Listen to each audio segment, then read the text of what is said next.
The day I moved in with Uncle John and Aunt Maria, my life took a sharp turn. Their house was nothing like the warm, loving home I'd lost.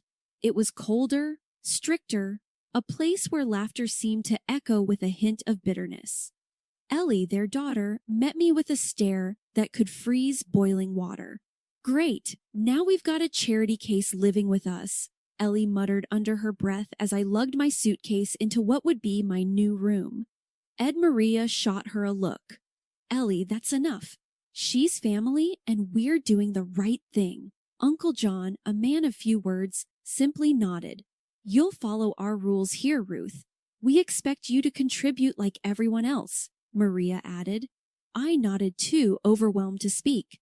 I was just 11, trying to find my footing in a world that had suddenly turned upside down after my parents died in a car accident. The first few days were a blur of new rules and chores. Ellie made sure to remind me of my place at every turn. "Why are you even here? You're not really one of us," she sneered one day as we washed dishes. "Just a little orphan girl living off our charity," she added, her words cutting deep. The nights were the hardest. I'd lie in bed listening to the silence of the house, missing my parents more than ever. Tears were my only solace, but I never let Ellie or her parents hear me cry. I made a silent vow to myself. I would endure no matter what. Helping with the housework became my escape, and Maria was particular about how things were done. "You call this clean?" she'd often scold, pointing at a spot I'd missed on the floor. "Sorry, Aunt Maria. I'll do it again," I'd say, grabbing the mop and going over the spot until she was satisfied. Uncle John was a stern man, his words sparing but sharp. "We're not running a hotel here, Ruth. Pull your weight," he'd remind me, even though I was already doing more chores than Ellie. Ellie, for her part, never missed a chance to make my life harder. She'd hide my sewing supplies, knowing how much I loved to sew, then feign innocence when I couldn't find them. "Looking for these?" she'd taunt, holding my scissors just out of reach. The nights were the hardest. I'd lie in bed listening to the silence of the house, missing my parents more than ever. Tears were my only solace, but I never let Ellie or her parents hear me cry. I made a silent vow to myself. I would endure no matter what. Helping with the housework became my escape, and Maria was particular about how things were done. "You call this clean?" she'd often scold, pointing at a spot I'd missed on the floor. "Sorry, Aunt Maria, I'll do it again," I'd say, grabbing the mop and going over the spot until she was satisfied. Uncle John was a stern man, his words sparing but sharp. "We're not running a hotel here, Ruth. Pull your weight," he'd remind me, even though I was already doing more chores than Ellie. Ellie, for her part, never missed a chance to make my life harder. She'd hide my sewing supplies, knowing how much I loved to sew, then feign innocence when I couldn't find them. "Looking for these?" she'd taunt, holding my scissors just out of reach. "Maybe if you're nice to me, I'll give them back," she'd say with a smirk. But I never retaliated. I kept to myself, burying my hurt and focusing on my sewing. It was my one joy, the thread that connected me to happier times with my parents. I started with doll clothes, moving on to alter whatever old clothes I could find. It wasn't much, but it was mine. Life with Uncle John and Aunt Maria was a mixed bag. They provided a roof over my head, sure, but it was Ellie who made sure I never forgot I was different. Amid the coldness and the chores, I found my escape in a corner of my room with a needle, thread, and old fabrics that whispered promises of transformation. One evening, as I was turning a faded curtain into a skirt, Ellie barged into my room without knocking. "What are you doing with that old rag?" she sneered, her eyes scanning my makeshift sewing station. "Just making something new," I replied, keeping my focus on the fabric under my hands. I wasn't about to let her see how much her words stung. Encouraged by Kelly's reaction, I started spending every spare moment sewing. My room became a sanctuary filled with fabric scraps and dreams stitched into reality. Each piece I created was a step away from the identity Ellie and her parents imposed on me. One Saturday, as I was cutting into a dress that Aunt Maria had declared too old, Uncle John walked in. "What's all this?" he grumbled, surveying the mess of fabrics and patterns scattered around. "I'm making something new to wear," I said, trying to keep my voice steady under his scrutiny. "It seems like a waste of time," he muttered, picking up a piece of fabric and twisting it in his hands. "You should focus on your chores, not play dress up." His words were like a slap, dismissing not just my passion but my efforts to rise above my circumstances. Despite their disdain, I couldn't stop sewing. It became more than a hobby. It was my rebellion, my claim to an identity they couldn't touch. Each stitch was a word in the narrative I was writing for myself, one where I wasn't just the orphan niece, but Ruth, the girl who could create beauty from neglect. Things took a sharp turn after I hit 18. Ellie got herself a shiny new car for her birthday, a sleek thing that made my heart sink every time it roared to life. Meanwhile, Uncle John and Aunt Maria suddenly upgraded their lives with fancy gadgets and furniture that seemed out of place in our modest home.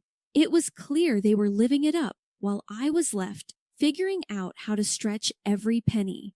One day, as I was mulling over the idea of getting a job post-high school, Maria dropped a bombshell. "Your parents left you some money for college," she said nonchalantly. I was stunned. "Really? I had no idea." "Yeah, but there's a catch," Uncle John chimed in, his tone sharp. "You're staying local for college. It's safer, and we can keep an eye on you." My dream of leaving for a big city to study fashion design crumbled, but I knew arguing would be futile. I started, but Maria cut me off. "We've decided. You can thank us later." I swallowed my protests. Arguing was pointless, so I enrolled in the local college, my dreams of fashion design barely hanging by a thread. Needing to support myself and save for the future, I landed a job as an assistant secretary at a law office nearby. It wasn't glamorous, but it paid the bills. "Look at you, all grown up and working," Ellie sneered one evening as I was sketching designs. "Still playing dress up, I see." "Better than playing spoiled brat," I retorted without looking up. My patience with her was wearing thin. She huffed, clearly annoyed, and stormed out. I couldn't help but smile a little. For once, I had the last word. Despite the setbacks, I didn't give up on fashion. Every evening after work and classes, I'd dive into my world of sketches and fabrics, transforming Ellie's discarded clothes into pieces that felt like me. It was my rebellion, my way of holding on to the dream, even if it was stitched together from the leftovers of someone else's life. "Working late again, Ruth?" my coworker Mike asked one evening as he passed by my desk. "Yeah, got a project I'm passionate about," I replied, packing up my sketches discreetly. "Must be nice having something you love doing," he said, a hint of envy in his voice. "It is," I admitted, feeling a surge of pride. "It's not much, but it's mine." Walking home that night, I felt a mix of emotions. Frustration for sure, at the way my life was hemmed in by my guardian's decisions, but also determination. I might have been forced to stay local, but I wasn't going to let that define me or my future. The more time passed, the more I started to feel like I was living in a house of cards about to crumble at any moment. Uncle John and Aunt Maria, who once lived as modestly as monks, were suddenly splurging like lottery winners. First, it was Aunt Maria flaunting a fur coat so pricey it could have fed us for months. Then Uncle John brought home a TV so big you'd think we were running a cinema out of our living room. And Ellie, who never lifted a finger for work or study, was now flashing gadgets I'd only seen in glossy magazine ads. It didn't add up. I wasn't a genius at math, but even I knew our household budget couldn't magically stretch to cover luxury splurges. They were being dodgy about where all this cash was coming from, and it set my nerves on edge. One evening at dinner, with a new TV blaring some reality show in the background, I decided to poke the bear. So, where's all this new stuff coming from? Last I checked, we weren't hitting the jackpot every week, I said, trying to keep my voice light, but my words came out sharper than I intended. Aunt Maria shot me a look, her eyes narrowing. That's none of your business, young lady, she snapped, her tone icy. Uncle John, caught off guard, almost choked on his food, coughing as he managed to say, Well, I got a promotion at work. Yeah, that's it, a big one. Promotion, huh? I pressed, not buying it for a second. Must have been one heck of a jump to start throwing money around like this. Ellie, sensing tension, quickly chimed in with her usual snark. What's it to you, Ruth? Jealous much? Not all of us need to scrape by, you know. I clenched my fists under the table, feeling a mix of anger and confusion. Just curious is all. Seems weird, doesn't it? Suddenly living like kings out of nowhere? The room went silent, the only sound coming from the TV's chatter. Uncle John and Aunt Maria exchanged glances, a silent conversation passing between them. Finally, Uncle John cleared his throat. Let's just say we've been careful with our savings, all right? No need to worry your little head about it. Careful with savings, right? I thought to myself. I knew something was off.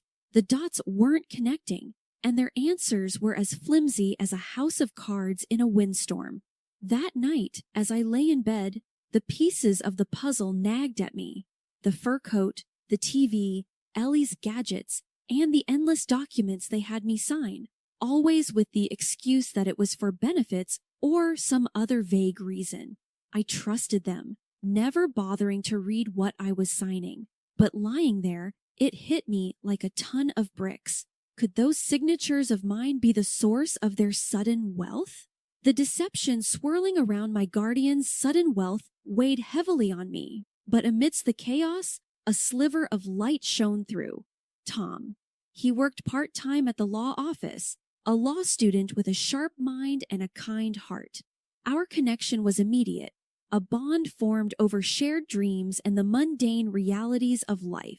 One afternoon, while organizing files, our hands brushed, sending a jolt of electricity through me. We locked eyes and he smiled. Ruth, you ever think about escaping this place? He asked, his voice low. All the time, I admitted, feeling a flush of warmth. But it feels like I'm stuck in quicksand. He nodded, understanding. Well, if you ever need a partner in crime, you know where to find me. It was a joke, but it sparked something between us. A flicker of rebellion against the constraints of our lives. Our secret rendezvous became the highlight of my days, stolen moments filled with laughter and dreams. But as our connection deepened, Aunt Maria grew suspicious. One evening, she cornered me in the kitchen. I've seen you sneaking around with that boy from the office. Don't think I haven't noticed, she hissed, her eyes boring into mine. I tried to keep my composure. Tom's just a friend, Aunt Maria. Nothing to worry about. A friend, huh? Don't play me for a fool, Ruth. You're not to see him again. It's for your own good, she snapped, her tone leaving no room for argument. I was stunned. You can't control who I see or what I feel. Tom's a good person. Aunt Maria's face hardened. I won't have you ruining your future for some boy. You'll thank me one day. I bit my tongue, anger and frustration boiling inside. It was clear she wouldn't listen. From that moment, Tom and I knew we had to meet in secret. Our love, a forbidden flame that refused to be extinguished. Looks like we're modern-day Romeo and Juliet, Tom joked one night as we huddled in the shadows of a park, far from prying eyes. I guess that makes Aunt Maria the villain in our story, I replied, trying to smile despite the bitterness in my heart. We'll find a way out of this, Ruth, together, Tom said, taking my hand. His determination was comforting, a beacon of hope in the darkness.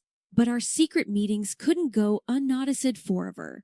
Ellie, ever the spy, caught us one day and wasted no time in running back to Aunt Maria and Uncle John. The confrontation that followed was explosive. You're grounded. No more job, no more college until you learn your place, Uncle John declared, his face red with anger. You can't do this. You're not my jailers, I shot back, defiant rising in me. Aunt Maria's laugh was cold and sharp.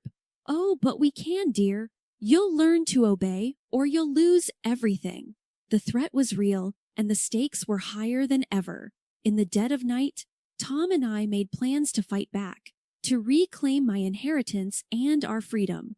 It's us against the world, Ruth. We'll expose their lies and build our own future, Tom whispered, his words a vow I clung to. It was a chilly Thursday evening, the kind where the wind seemed to whisper secrets as it passed.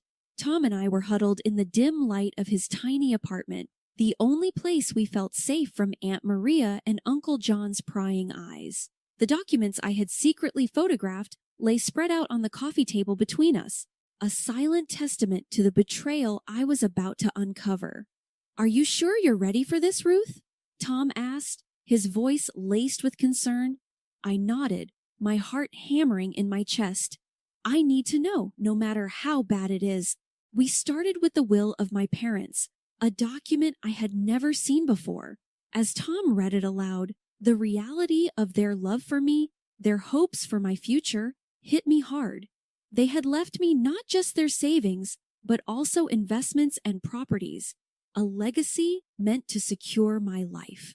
And there, in clear legal language, was the clause about my inheritance coming into full effect at 18, I murmured.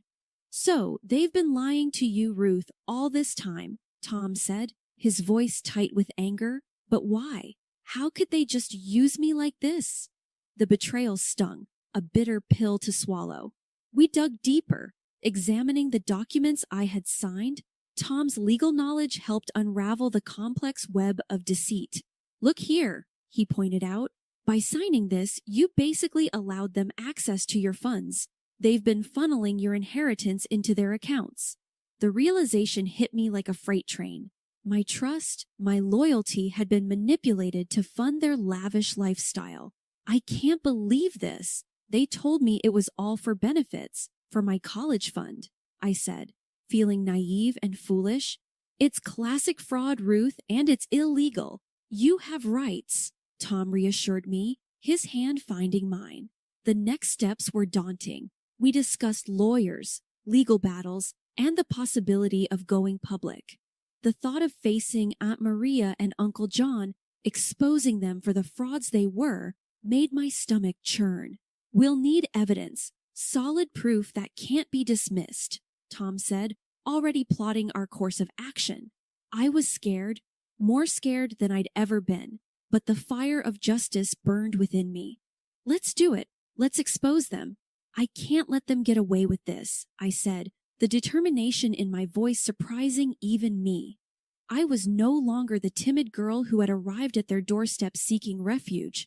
I was a woman wronged, ready to claim what was rightfully mine. The plan was set. We would gather more evidence, consult with a lawyer Tom knew, and build a case that would stand up in court. It was going to be a long, hard fight, but I was ready. Ready to face the guardians who had become my oppressors. Ready to reclaim my life and my future. The days leading up to the court date were a blur. Tom and I spent every moment poring over documents, meeting with our lawyer, Mr. Henderson, and preparing our case. The evidence was solid, but the thought of facing Aunt Maria and Uncle John in court made my stomach twist in knots. Remember, it's about the truth, Mr. Henderson reminded me as we sat in his cluttered office, papers strewn about. Stick to the facts and we'll get through this. The day of reckoning arrived faster than I had hoped. The courtroom was cold, sterile, and filled with the murmur of onlookers. Uncle John and Aunt Maria sat across from us, their faces stoic, betraying no sign of guilt.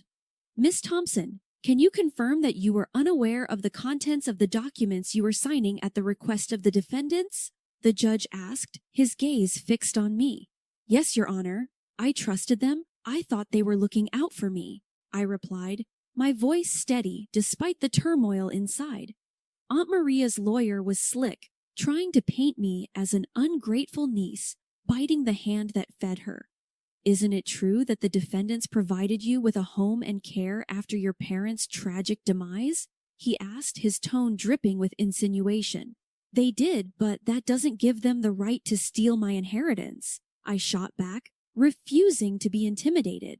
The turning point came when Tom took the stand, presenting the financial records we had uncovered.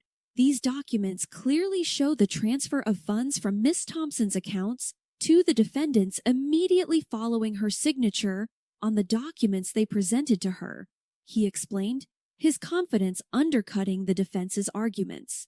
Aunt Maria and Uncle John squirmed in their seats, their facultative finale cracking under the weight of evidence against them. After what felt like an eternity, the judge delivered his verdict. The evidence presented clearly demonstrates a breach of trust and fraudulent activity by the defendants. I hereby order the immediate restitution of all misappropriated funds to Miss Thompson, along with appropriate penalties for the defendants. The courtroom erupted in murmurs, but all I could hear was the pounding of my heart. Justice had been served. Outside, the sun seemed brighter, the air fresher. You did it, Ruth. You stood up for yourself, Tom said, wrapping me in a hug. I couldn't have done it without you, I whispered, feeling a weight lift off my shoulders. With my inheritance rightfully returned, I set my sights on the future. I started studying to be a designer, fulfilling my long-held dream. It was difficult but interesting, and I was fair to myself. Years flew by, turning pages filled with trials into chapters of triumph. My atelier, once just a dream woven from threads of hope and defiance, now stood as a testament to my journey. I had built a name for myself in the city, not just as a fashion designer, but as a symbol of resilience. One afternoon, as the autumn sun cast long shadows across my studio, Ellie barged in, her presence as unwelcome as a storm cloud. Ruth, you've got to help me, she started without a greeting, her voice a mix of demand and despair. I'm in deep, really deep. I need money. I paused, the shock of her audacity giving way to a cold sense of inevitability. Ellie, I can't just hand you money, but I can offer you a job. Work for it, earn it, I offered. Her reaction was immediate and volcanic. A job? Are you kidding me? I don't need a job, Ruth. I need cash, and I need it now. She spat, her eyes blazing with anger. I stood my ground, feeling the weight of our shared past heavy between us. I won't fuel your mistakes, Ellie. A job is all I'm offering. Take it or leave it, I said firmly. Her fury boiled over. You think you're better than me now, huh? Just because you play dress-up for a living? She sneered, her words laced with venom. No, Ellie. I worked hard for everything I have. I'm offering you a chance to do the same, I replied, my voice steady. Ellie's laugh was bitter, devoid of humor. I don't need your charity or your lectures. You'll regret this, Ruth, she said as she stormed out. I felt a wave of sadness for what we both had lost, but also a deep, unshakable conviction in my choices. I had learned the hard way that no one could save you if you weren't willing to save yourself. Weeks later, news trickled down to me that Aunt Maria and Uncle John's house had been sold off to cover debts. Ellie had vanished, chasing after windfalls that would never come. The cycle of choices and consequences had come full circle. Sitting in my studio, surrounded by the vibrant chaos of creativity, I reflected on the journey. From the ashes of a broken past, I had carved out a space where dreams took shape, where resilience was the fabric of success. Tom, now my husband and partner in every sense, placed a supportive hand on my shoulder. You okay? He asked. I smiled, leaning into his strength. Yeah, I am. It's just life's funny, isn't it? How it all turns out. He squeezed my shoulder gently. It's not just life, Ruth. It's you. You made this happen. You turned the odds into your masterpiece. As the sun dipped below the horizon, casting a golden glow over the city, I realized he was right. This wasn't just a new chapter. It was a whole new book, one where the pages were filled with the colors of hard-won joy and the quiet